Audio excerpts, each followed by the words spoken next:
যুক্তরাষ্ট্রের লস অ্যাঞ্জেলেসে ভয়াবহ দাবানলে ঘরবাড়ি, ব্যবসা প্রতিষ্ঠানসহ সবকিছু পুড়ে ছাই হয়ে যাচ্ছে। আগুনের তীব্রতা থেকে বাঁচতে সেখানকার সাধারণ মানুষ নিরাপদ আশ্রয়ের খোঁজে পালিয়ে যাচ্ছেন। লস অ্যাঞ্জেলেস টাইমস জানিয়েছে, বৃহস্পতিবার গভীর রাতে ঘণ্টায় প্রায় 100 কিলোমিটার গতিতে বাতাস বইতে থাকে। এতে 3টি বড় দাবানল আরও ভয়াবহ রূপ ধারণ করে। আগুনে পুড়ে এখন পর্যন্ত অন্তত 5 জনের মৃত্যু হয়েছে।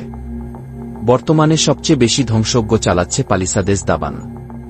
এই দাবানলে প্রায় 15,800 একর জমি পুড়ে গেছে।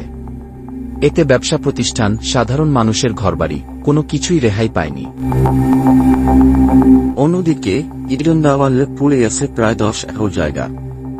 আল্টাডেনা ও পাসাডেনার বহু ঘরবাড়ি ধ্বংস হয়ে গেছে।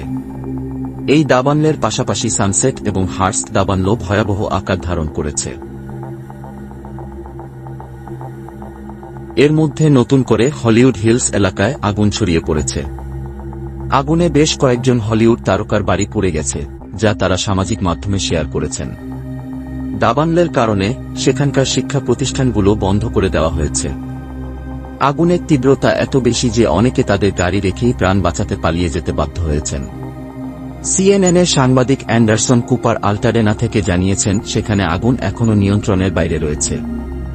স্যাটেলাইটের ছবিতে দেখা গেছে, আল্টাডেনায় যা কিছু ছিল সবই আগুনে পুড়ে ছাই হয়ে গেছে।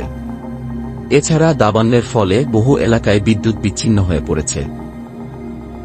অনেক মানুষ খাবার পানির সংকটে ভুগছেন। সিএনএন জানিয়েছে, অন্তত 2টি এলাকার মানুষকে আপাতত কলের পানি পান না করার পরামর্শ দেওয়া হয়েছে। তাদের শুধুমাত্র বোতলজাত পানি পান করতে বলা হয়েছে।